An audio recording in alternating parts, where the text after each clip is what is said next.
자, 오늘 6장, 7장은 욥의 친구인 엘리바스에 대한 욥의 답변이죠. 대답입니다. 이 욥기가 어려운 것은 읽어보면 뭔 말인가를 모르겠단 말이죠. 말 자체가 조금 이렇게 이 문장이 이렇게 읽어보면 쉽게 딱 들어오는 그런 문장이 아니에요. 그래서 먼저 이 욥기를 읽을 때 중요한 것은 이 문장의 내용, 이 글 자체가 어떤 글이냐, 어떤 내용이냐 하는 것을 좀 이해를 해야 그 다음에 그 속에 들어있는 의미를 우리가 좀 볼 수가 있겠습니다. 그래서 이제 욥기를 이렇게 보실 때는 제가 이제 하나하나 이 부분들을 좀 내용 자체를 좀 설명을 해드리고 거기에 대한 메시지를 말씀을 좀 드리려고 합니다. 앞에서 이제 엘리바스는 욥의 불평, 하나님에 대한 항의, 이제 이런 것을 들으면서 욥에 대해서 이제 너 잘못됐다 이렇게 이야기하고 이제 유의를 하러 왔다가 욥이 하나님에 대해서 불평과 원망을 하는 그런 대드는 것 같은 그런 모습을 보면서 너는 그렇게 하면 되겠느냐 하면서 이제 욥에 대해서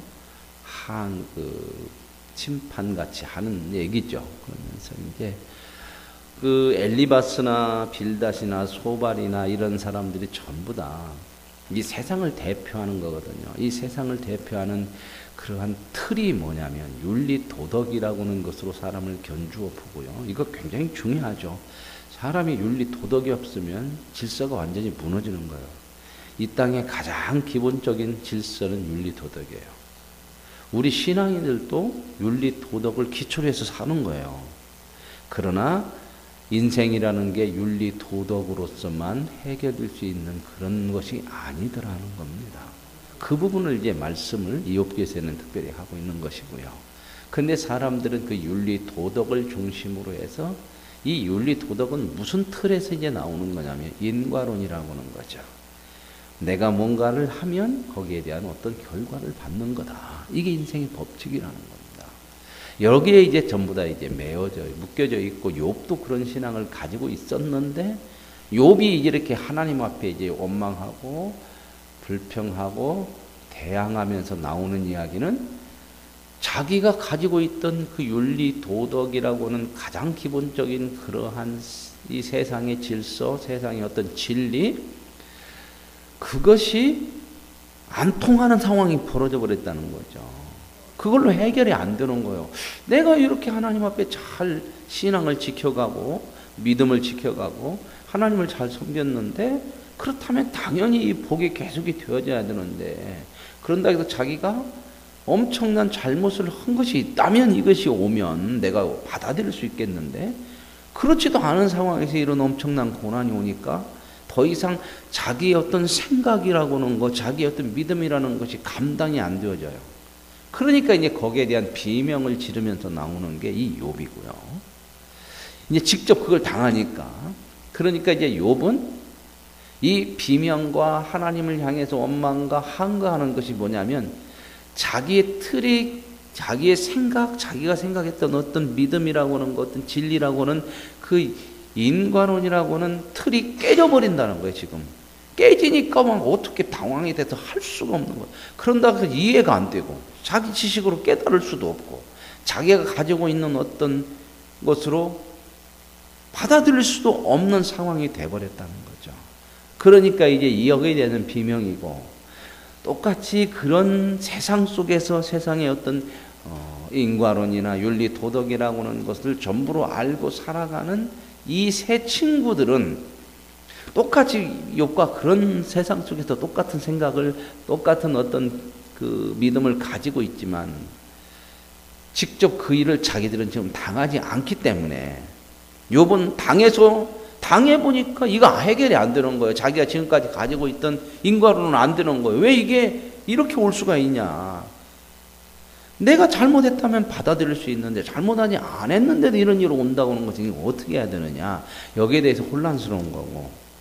지금 이 일을 당하지 않은 친구들은 욥을 위로하러 왔다가 욥이 하나님 앞에 저렇게 반항하는 것 같고 대항하는 것 같고 원망하는 것 같으니까 자기들은 지금 실질적으로 그걸 당하지 않았으니까 지금까지 가지고 있던 어떤 논리, 세상적인 그런 이해, 이것을 가지고 욥을 이제는 판단하고 나서는 거죠. 그래서 이제 마지막 끝에 가서 욥이 옳고 친구들이 틀렸다. 너희들은 지금 그걸 안 당해서 그 틀에서 계속해서 욥을 판단하고 알고 있는 것으로 정죄하고 이런 것이 잘못됐다는 거예요. 물론 이 친구들이 가지고 있어서 말하는 이 내용들을 보면 틀린 것이 없습니다. 그러나 그 틀린 것이 전부는, 옳다고 하는 것이 전부는 아니에요. 말은 옳은데 그것이 전부는 아니고 그 윤리와 도덕, 인간을 넘어서는 것들도 있다고 하는 것들을 이 사람들은 지금 인정을 못하고 있는 거죠. 왜요? 그걸 당하지 않았으니까, 이런 일을. 그러니까 욥은 이런 일을 당해서 아픔은 있지만 크는 과정은 누가 크냐? 욥이 커요. 이게 하나님이 하시는 그런 섭리예요. 하나님이 우리를 그냥 적당히 놔두질 않아요. 우리의 목적이 뭐예요? 하나님은 우리에게 뭘 주는 것이 목적이 아니라 저와 여러분을 하나님의 사람으로 키우는 것이 목적이에요. 이것 때문에 이제 욥은 몸부림치면서 마지막에 욥이 옳다고 인정도 받고 욥이 뭐라고 고백을 해요? 내가 하나님을 귀로만 들었는데 눈으로 봅니다. 이렇게 커가는 거죠. 이건 우리 인생이 다 그렇게 돼요. 왜요?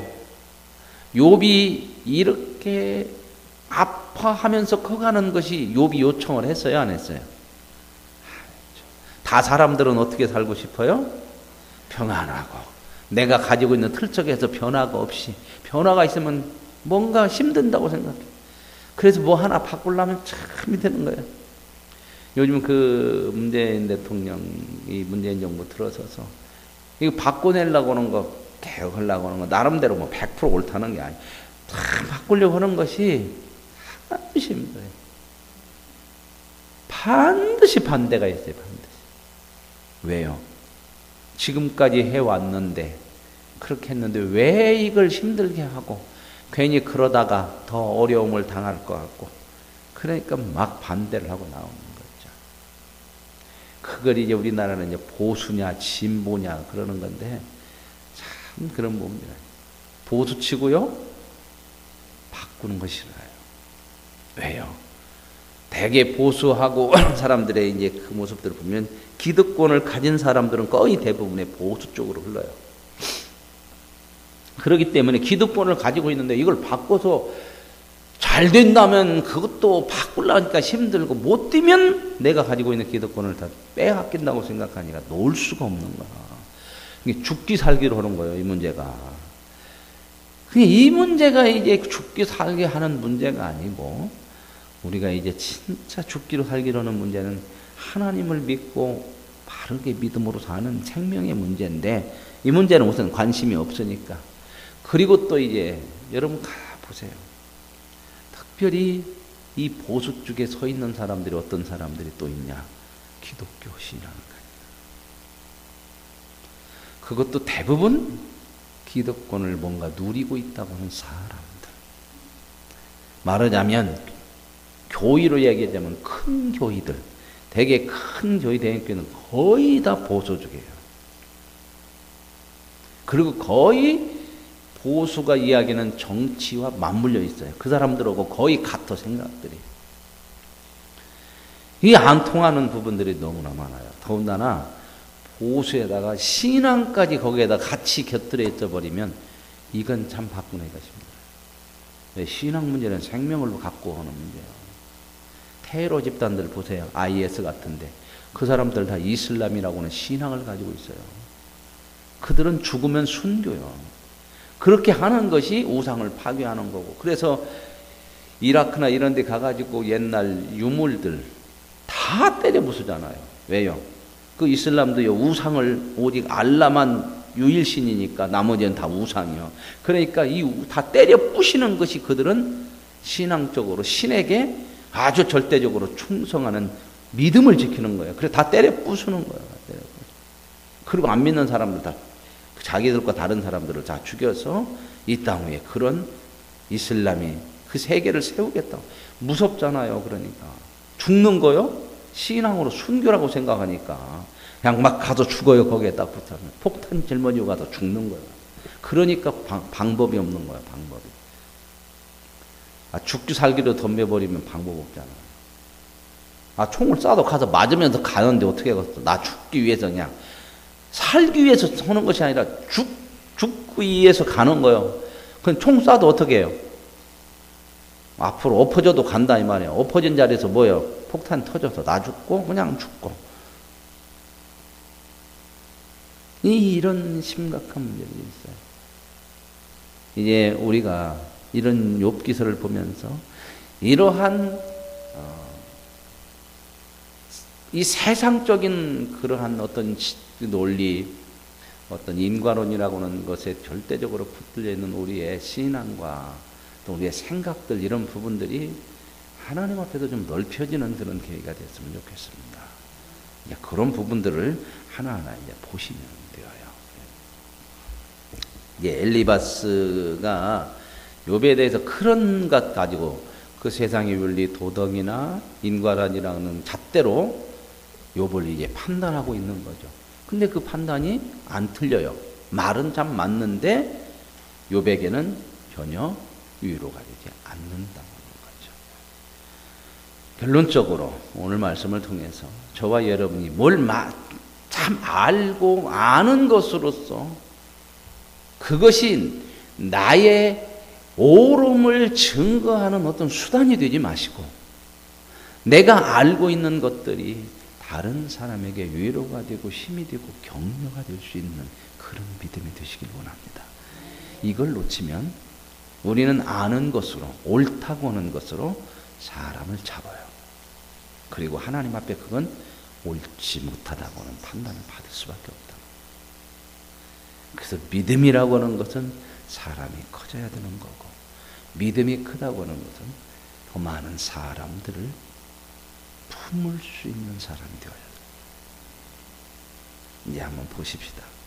이제 그런 그 엘리바스에 대한 이야기에 대해서 욥이 답변을 하는데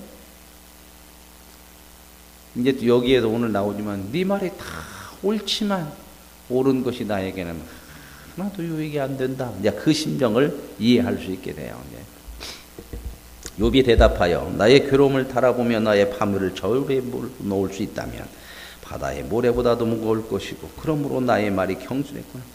지금 엘리바스의 얘기를 하면서 엘리바스의 말을 듣고 그래 네 말은 다 맞은 것 같지만 너 내가 지금 당하고 있는 고통을 조금이라도 이해할 수 있냐. 이 엄청난 고통을 달아보면 어떻게 말할 수가 없다. 이제 그런 얘기를 하면서 그러므로 나의 말이 경솔했구나. 내가 경솔하게 말을 잘못했구나. 그 얘기가 아니고 여러분 경솔이라고 하는 말은 어떻게 나오는 거예요? 예? 깊이 고민하고 나오는 거예요? 아니면 툭 막 터져 나오는 거예요? 되게 툭 터져 나오고 아이고 내가 말 잘못했네 경솔했네 그런 얘기 많이 하죠. 이해 가세요?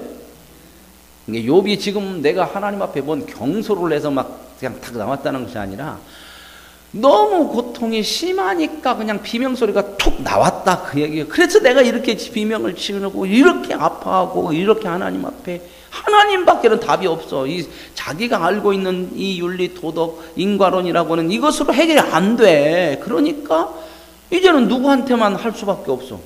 하나님 앞에만 이 아픔을 토로하고 왜 그럽니까? 이렇게 나오는 거거든요. 이 옛날 같으면 어때요? 하나님 앞에 이렇게 할 수 없죠. 그죠? 하나님인데 어떻게 그 신에게 그렇게 절대자에게 이렇게 하겠어요? 그런데 이게 틀이 깨져버리는 거예요. 그러니까 막 비명이 막 툭 터져나오는 거예요. 너무 힘들으니까 그걸 이게 팍 나왔다며 말이에요. 이 얘기가 이제 경솔했구나. 이런 표현이야. 무슨 말 이해 가세요? 욥이 지금 막 내가 뭘 잘못했다 막 이런 표현이 아니에요. 전능자의 화살이 내게 박힘에 나의 영이 그 독을 마셨나니 하나님의 두려움이 나를 엄습하여 치는구나. 지금 이런 상황이 좀 누가 나를 이렇게 한다고 생각해요? 하나님이 나를 이렇게 치고 나를 이렇게 죽게 만들고 그런다는 거야. 그래서 이제 5절부터 이렇게 얘기해요. 들나귀가 풀이 있으면 어찌 울겠으며 소가 꼴이 있으면 어찌 울겠느냐. 이 얘기는 이해가세요? 내가 맥없이 그러겠냐? 얼마나 아프면 내가 이러겠냐? 근데 너희들은 지금 너희들이 아는 것으로 참어라. 너희 분노를 그쳐라. 너 그렇게 하나님 앞에 하는 거 불경건하다. 너 옛날에 그렇게 안 아플 때는 다른 사람들을 가르치고 다른 사람들을 훈계도 하고 믿음도 좋은 것 같은데 너 이럴 수가 있냐? 이렇게 나오니까 내가 맥없이 그러냐? 막 이러는 거예요. 그게 그 심정을 이해를 지금 못하는 부분들이에요. 그렇죠? 싱거운 것이 소금 없이 먹히겠느냐? 닭의 알 진자이가 맛이 있겠느냐? 그러죠? 싱거운 거 먹는 거 얼마나 고역스러워. 그죠? 여러분 가난 맞아갖고 싱거운 먹으려면 참 이거 그냥 고역스러워 먹는 것이 그러죠? 신자만 먹으라고 다이어트 하는 사람들 노른자 먹지 마라 오더라고. 그 뭔 맛으로 먹어? 내가 지금 그렇다는 거예요. 지금 고역이다 지금. 내 마음이 이런 것을 이제는 막 진전이 날 정도로 지금 내가 이렇게 괴롭고 힘들다 이런 얘기요. 7절은 이해 가시죠? 그냥 이제 막 딱 보면 아시겠죠? 그 다음에 이제 8절 나의 간구를 누가 들어줄 것이며 나의 소원을 하나님이 허락하시랴. 이거 나도 내 문제를 지금 이해할 수 없어서 이렇게 하는데 니들 내 얘기를 들어주고 좀 뭔가 좀 이해해 주려고 하는 것이 아니라 자꾸 그냥 뭐가 네가 잘못돼서 그런 것이고 맥없이 이런 일이 일어날 수 있겠느냐고 이렇게 자꾸 나에게 얘기하니까 나는 이제 아무도 누가 나 들어줄 것도 하나님도 안 들어줘. 지금 하나님이 나와서 해결해 주는 것도 아니고 하나님 앞에 내가 얘기하지만 야 너 이래서 그런 거야 이렇게 말도 없으니까 지금 그 답답한 심령을 얘기하는 거죠. 이는 곧 나를 멸시하시기를 기뻐하사 하나님이 그의 손을 들어 나를 끊어버리게.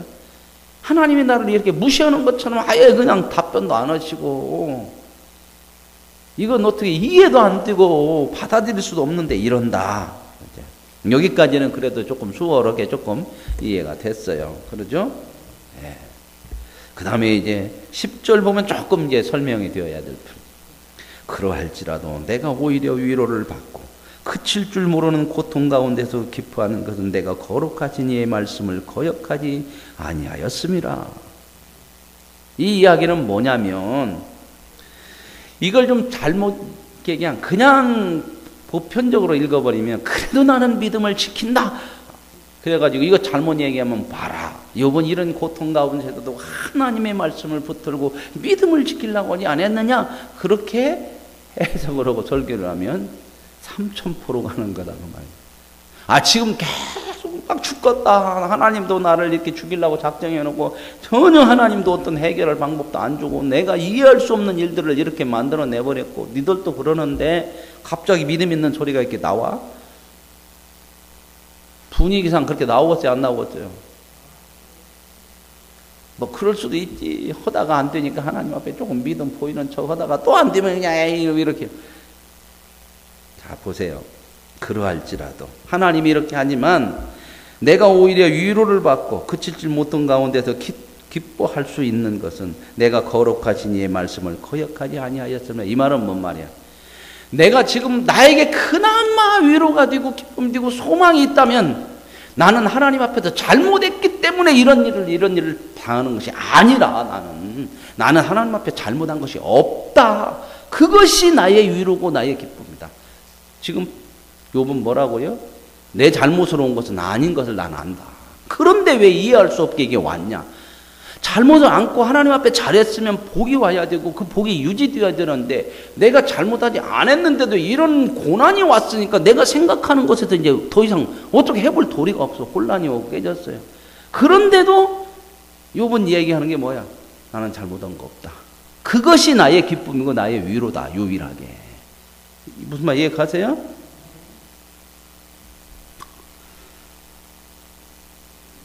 내가 무슨 기력이 있기에 기다리겠느냐? 내 마지막이 어떠하지? 그저 참겠느냐? 이건 뭔 말이에요? 엘리바스라는 친구들이 야, 너 그렇게 하나님 앞에 함부로 얘기하는 건 아니고 참아야 된다. 참는 자가 복이 있느니라.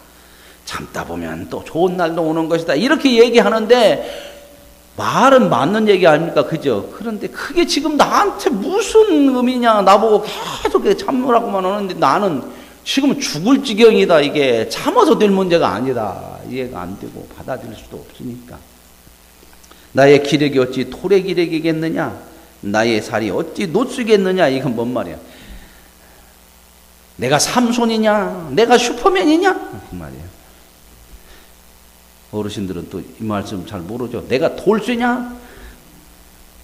내가 임꺽정이냐? 어떻게 이걸 다 견디라고 막 그러냐? 그 얘기요. 무슨 말 얘기하세요? 나의 기력이 어찌 단단한 돌 바위같이 막 내가 기력이 그런 기력이고 나의 살이 내 육신이 노쇠처럼 이렇게 막 돌쇠같이 그런 사람이냐 막. 나의 도움이 내 속에 없지 아니하냐? 나의 능력이 내게서 쫓겨나냐? 나도 나를 도와줄 수 없고 나도 내 능력으로 나를 어떻게 해결할 수 없다. 지금 이런 상황인 거예요. 나도 못하는데 내가 전혀 나에게 대해서 어떤 이해를 시키고 내가 이 믿음을 이렇게 좀 믿음으로 할 수 있는 것들이 도저히 안 되는데 너희들이 왜 이렇게 계속 그렇게 얘기하고 있냐. 그러죠. 우리도 이런 아픔들이 인생 살다 보면 다 있죠. 그렇죠? 그런데 인생이라고 하는 거 하나님께서 저와 여러분을 붙들어 놓고요. 구원시켜 놓고 그 완성을 향해서 하나님이 계획하셨잖아요. 그렇죠? 하나님의 온전한 자녀로. 그 계획을 하셨기 때문에 저와 여러분의 인생이라고 하는 것은 그 계획을 향해 가는 과정이라는 겁니다. 반드시 과정은 거쳐야 돼요. 우리는 신앙을 그렇게 생각할 때가 많아요. 하나님 나를 구원해 주셔서 할렐루야 하멘 할렐루야 그렇게 하죠. 그러고 이제 우리는 천국에 간다. 그러니 그 과정은 그냥 편안하게 해서 천국 탁. 그 생각에 그 생각. 그러니까 그 가운데 인생은 편안해야 되니까 하나님 복음만 주시고 내가 이제 하나님 앞에 이제 이렇게 믿음으로 사니까 뭐든 일 잘 되기만 하시고 그런데도 그렇게 인생이 그렇지 않더라는 겁니다. 살아보니까. 그죠? 예수 믿는다 해서 믿는 순간부터 이제 천국 갈 때까지 룰루랄라가 아니요. 참 무림치고 아픔이 있고 더 아파. 세상 사람도 다 인생 살면서 아프지만 하나님의 백성이 되고 나서부터는 더 아파. 왜요? 근다고 해서 세상처럼 살 수도 없어. 하나님이 그렇게 안 놔둬. 아시겠습니까? 그런데도 그 과정은 가야지 안 가고는 안 돼. 애기 나가지고 조금 크면은 유치원 보내고 1학년 보내고 이렇게 해줘. 애들 공부하기 좋아요? 싫어요? 애들이 생각할 때는 왜 이렇게 자꾸 갈수록 나를 어렵게 하냐. 그죠? 중학교 들어가면 이제 수학도 어려워. 가들 생각에 유치원에만 계속 있으면 좋겠어. 그러면 맨날 1등하지. 그죠? 선생님도 얼마나 이쁘게 잘 자기를 따닥따닥 했다. 어디 아파? 이렇게 하고 막 그러는데, 아, 이게 중학교 오니까 선생님 인상부터 틀려지네. 점도 조금 틀리면 막 이놈 자식 막 이렇게 나오고, 이거. 항상 유치원에 있으면 얼마나 좋아. 봄나들이 소풍이나 가고, 엄마가 싸주는 김밥 가지고 나가고, 동물원 가고. 참 좋잖아요, 그요. 중학교 돼가지고 유치원에 있으면 항상 1등하고 반장하잖아. 그죠? 그렇게 놔두면 어때요? 그걸 커가는 과정으로 몰아내지 않으면 그 인생은 실패하는 거예요. 커갈 수 없는 거예요. 그 과정 속에 우리의 인생이 있어요. 욥기는 이걸 보여주는 거예요. 이걸. 낙심한 자가, 그 다음에 봅시다. 낙심한 자가 비록 전능자를 경외하기를 쳐버릴지라도 내가 비록 이런 고통 속에서 하나님 경외하는 거, 나 하나님이 이제 이게 경외하기 어렵다. 그럴지라도 니들이 친구라면 그래도 적어도 동정이라도 하고 좀 위로라도 해야 될 것인데 니들이 믿음이라는 걸 갖고 그 잣대로 나를 이렇게 몰아붙이니 네가 니들의 친구냐? 그러면서 이제 그 친구가 어떻게 같아요? 내 형제들은 개울과 같이 변덕스럽고 그들은 개울에 물살같이 지나거나. 이건 사막의 강이야. 사막의 개울. 사막에는 갑자기 비가 오면 막 개울이 생겨가지고 물이 막 그 개울로 흘러. 근데 비가 그치면 금세 싹 어디로 스며들어갖고 그냥 싹 흔적만 남아. 그냥 지나간 흔적만. 니들이 나처럼 전혀 위로가 안 된다는 거야.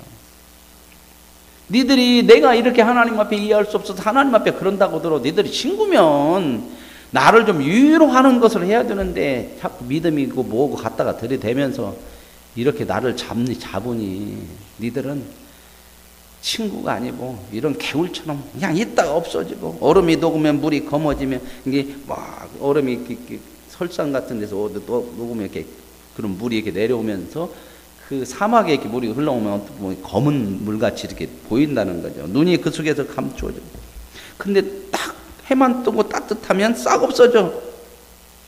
그래서 대상들이라는 건 큰 상인들, 사막을 지나다니면서 낙타에다 이렇게 사막을 지나가야 이제 또 다른 곳으로 가잖아요. 그런 큰 상인들이 그 사막을 걸어가면서 이제 그런 것을 볼 때, 야, 저거 뭐 뭔가 물 있는 것 같다 하고 가서 보니까 그냥 잠깐 있다가 싹 없어졌네.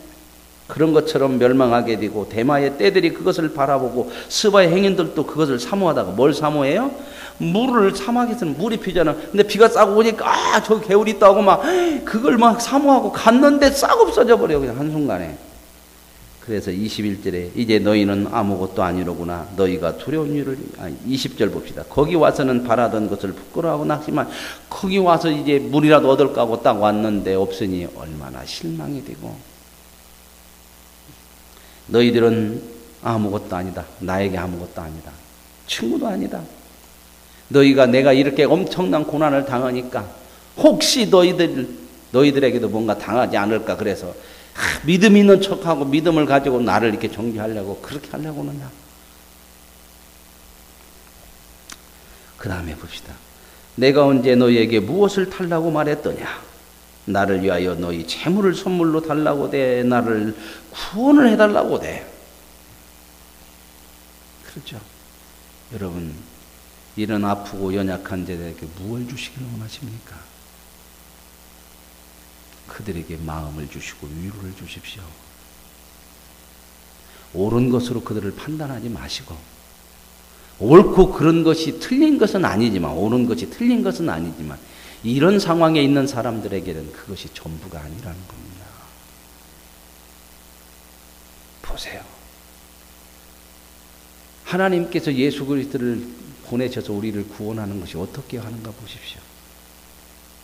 인간이 죄악에 빠져서 옳고 그런 것을 분별할 수 없어요. 죄악으로 달려가면서도 크게 멸망의 길인데도 그것도 모르고 크게 사는 길이라고 달려가니 하나님이 그렇게 말씀하고 선지자를 보내도 못 들어. 오히려 거부해. 그래서 하나님께서 마지막에 아들을 보내셨는데 기가 막힌 일이 벌어지죠. 구원자로 보냈더니 자기들을 구원하는 아들마저도 죽여버리는 인생이라는 거예요, 이 인간이. 그러면 야, 이것들은 소망 없다. 내가 마지막으로 아들도 보냈는데 이 아들마저 죽였더니 이런 것들이 무슨 구원받을 가치가 있느냐 하고 발로 차버렸더냐. 모른다고 심판하더냐. 모르니까 너를 위해 내가 죽으리라. 모르는 자의 손에 죽으면서 억울하다 하지 않잖아요. 예수님이 뭐라고 그래요? 하나님 아버지 용서하여 주옵소서. 저들이 하는 것을 모르기 때문입니다. 아는 자의 심과 능력이고 참된 구원의 은혜가 뭐요? 그들을 받아주는 겁니다. 그래서 저와 여러분이 구원 온 거예요.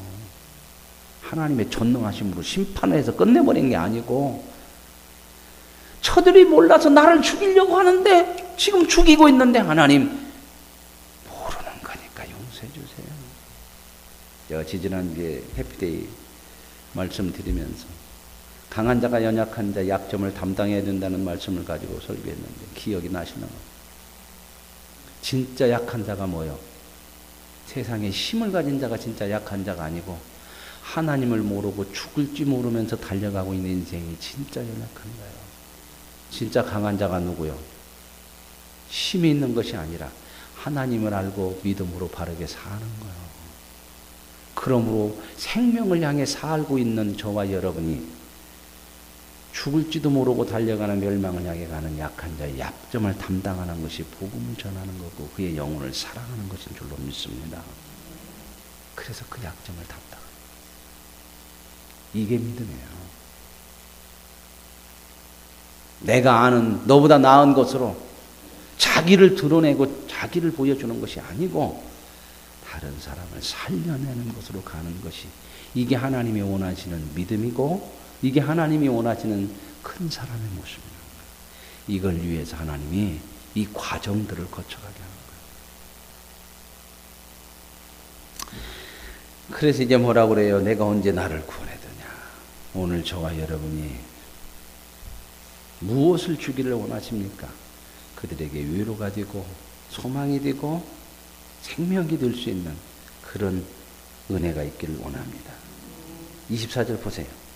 내게 가르쳐서 나의 허물된 것을 깨닫게 하라. 내가 잠잠하리라. 너희들 지금 그렇게 나에게 뭐 잘못했다고 너희들이 가지고 있는 지식, 믿음 다 동원해서 그러는데 너희들 아무리 그렇게 얘기해봤자 그래 얘기해봐라. 내가 잘못한 거 있으면 다 찾아서 내봐라. 요번 지금 뭔 생각을 갖고 있어요? 나는 잘못하지 않았다. 잘못하지 않았는데 이게 이런 일이 벌어졌으니까 내가 지금 혼란스럽군요. 근데 이것은 욥이 맞아요? 틀려요? 이런 생각은요? 이런 생각을 가진 것은 욥이 맞아요? 틀려요? 맞아요. 왜요? 하나님께서 앞에서 1장, 2장에서 이미 얘기해놓고 시작한 거예요. 욥은 욥과 같이 경건한 사람을 봤느냐? 세상에 그런 사람 없다. 욥은 믿음이 좋고 옳은 사람이라는 것을 하나님이 인정하고 돌았어요. 그런데 욥은 이 자기가 옳고 하나님 앞에 잘못한 것이 없는데 이런 것이 오니까 혼란스러운데 자기의 믿음이 옳고 바르다는 것을 자기도 알아. 그렇게 살았으니까. 그러나 그것이 전부는 아니라는 거예요. 욥이 틀렸다는 것이 아니라 그게 전부는 아니에요. 그래서 이제 나중에 끝부분에 가서 하나님께서 욥을 틀렸다고 잡들이하는 게 아니고 하나님이 욥에게 뭘 얘기하냐면 창조 얘기를 해요. 창조 얘기를. 그러면서 욥이 거기서 회개하면서 깨닫는 것은 뭐냐면 자기가 지금까지 살아왔던 삶이 잘못이라고 그런 것을 회개하는 것이 아니라 그것이 전부인 것처럼 살았는데 아 이런 것도 있었구나 하는 것에 대해서 깨달으면서 말하자면 내 소견이 너무 좁았네요. 내가 옳으면 내가 옳게 살면 그게 전부인 줄 알았다고는 자신의 그 부분에 대해서 이제는 한 걸음 나아가니까 하나님을 인정해 드리는 거예요. 맞군요. 아시겠어요? 욥비가 이거 기가 막힌 어려운데 기가 막힌 내용이에요.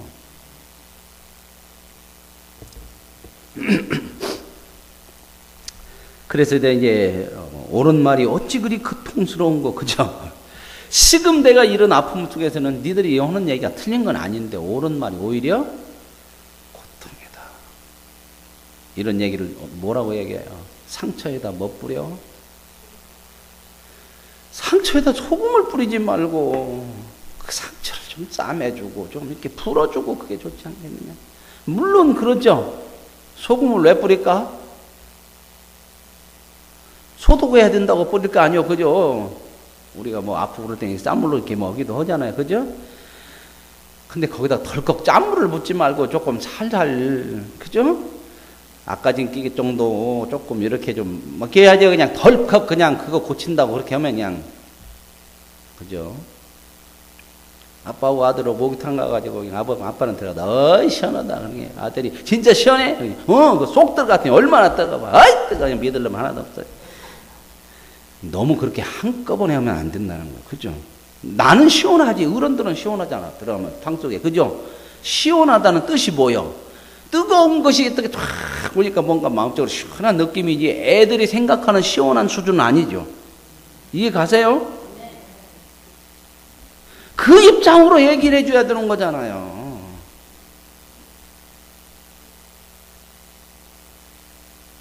지금 그 얘기가 그렇지 않으면 너희들이 말하는 것이 옳은 것이 어찌 내게는 이렇게 고통이냐? 너희의 책망이 무엇을 책망하는 거냐 지금? 그렇게 할 일이냐?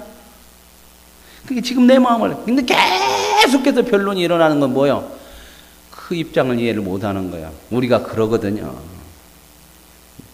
다른 사람에 대해서 내가 옳은 것 가지고 얼마나 우리는 자기 증명을 하기를 원하고 판단하기를 원하고 그걸 신앙이라고 생각하고 그게 정당하다고 그게 옳은 이렇게 사는 것이 우리 세상이에요. 이쁜 애들이 미운 애들을 못 받아주고 공부 잘하는 애들 못하는 애들 이해 못하고 돈 많은 사람이 없는 사람 게으른 것 같고 또 뒤집어서 똑같아요. 돈 없는 사람이 있는 놈들이 다 나쁜 놈 같고 이런 틀 속에 있어요 우리들이. 아시겠어요? 내가 믿음이 좋고 기도 많이 하는데 저것이 까불거리면 기도도 않는 것이 이렇게 나와 마음에. 아는 건 있고 신앙이라는 건 뭔가 내 안에 채워질 것 같은데 뭐가 안 돼? 사람이 안고 있어. 어떤 사람? 하나님의 사람. 신앙을 여기다가 초점을 맞추지 못하면 꽝 돼, 꽝. 가질수록 교만해지고 가질수록 판단이 커지고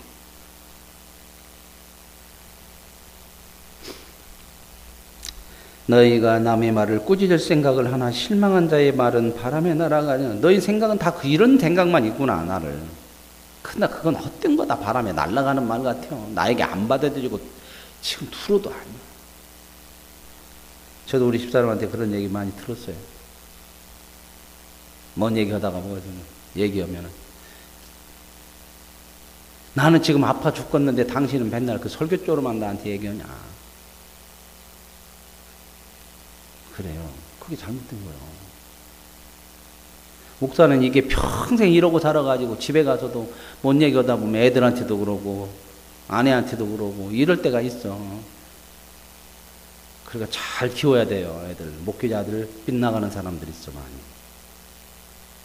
우리 아빠는 설교는 잘하는데 삶은 그렇지 않은 것 같아. 이럴 때가 많아. 그죠? 목사가 어떻게 설교대로 다 삽니까? 여기서는 천사죠. 여러분들이 보는 목사가 천사잖아. 그렇게 보지도 않지만 다 옳은 말만 하는가 그죠? 근데 집에 가서는 애들하고 살면 승질도 팍 내고 뭐 가정 설교할 때는 얼마나 또 그럴 때다게 아이들에게 여러분의 감정대로 얘기하면 안 됩니다. 하나님의 사랑과 마음을 가지고. 그런데 이게 100% 되나? 가서 애들하고 뭐다 뭐 성질나면 팍 나오지. 애들이 충격을 받는 거예요. 우리 아빠는 목사도 됐다가 사탄도 됐다가 이거 어디다가 둬야 되냐? 아시겠습니까? 사랑인 거예요. 그래서 그 크게 만드는 과정이 인생이요. 그래서 구원받고 천국에 갈 때까지 저와 여러분은 이 땅에 놔두시고 홀로 놔두시는 것이 아니라 함께 하면서 간섭해 가시는 것이 믿음의 삶인 줄로 믿습니다. 그러면 세상에 이런 고통이 있지만 나중에 욥이 고백하는 것처럼 뭐야? 이게 복된 거요. 이 얘기를 지금 아픈 사람은 안 받아들이죠. 그죠? 덜 아프니까 지금 아멘 하는 거요.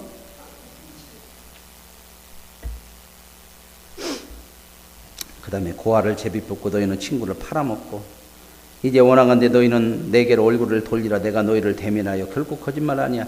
너희들 나 똑똑하고 얘기해라. 나도 이렇게 내가 잘못하지 않았다는 거 거짓말 아니다. 나 진짜 나 잘못해서 맞는 거 아니다. 얘기죠. 너희가 돌이켜 행악자가 되고 악한 자가 돼서 나는 옳은데 너들 그렇게 하는 것은 결국 악한 일을 한 거야. 내 혀에 불한 거 있냐? 나 그런 거 나 찾을 수가 없다. 지금 그런 얘기죠. 자, 여기까지 보시고 오늘 7장도 읽었던가요? 저도 이제 깜빡깜빡 읽어나니까 7장은 내일 보십시다. 그죠? 네, 너무 웃깁니다. 오늘 말씀을 통해서 정말 예수님께서 저와 여러분에게 위로자가 되시고 방법이 없는 저와 여러분을 심판으로 끝내지 않으시고 대신 죽으셔서 저와 여러분을 살려내신 것이 구원이에요. 이 구원을 받고 사는 것이 우리란 말입니다. 그렇다면 우리도 다른 사람에게 이런 구원과 위로와 소망과 생명을 줄 수 있는 그런 인생으로 하루하루가 채워져 갈 수 있는 복된 삶. 그렇게 갈 때에 거기에서 내가 진짜 하나님의 영광스러운 자리에 이르게 되는 복 있는 은혜를 누리게 될 줄로 믿습니다. 하나님 감사합니다. 욥의 친구 엘리바스, 너의 말이 옳지만 나에게는 아픔이구나. 하나님, 우리에게 하나님의 옳으신 것만을 말씀하는 것이 아니라 우리의 아픔, 죄악을 친히 지시고 십자가에서 저와 여러분을 구원해 주신 줄로 믿습니다. 심판이 아니라 구원을 주신 하나님, 우리도 주님의 마음을 품고 이 땅에서 이 십자가의 아름다운 삶을 살게 하옵소서. 예수님의 이름으로 기도합니다.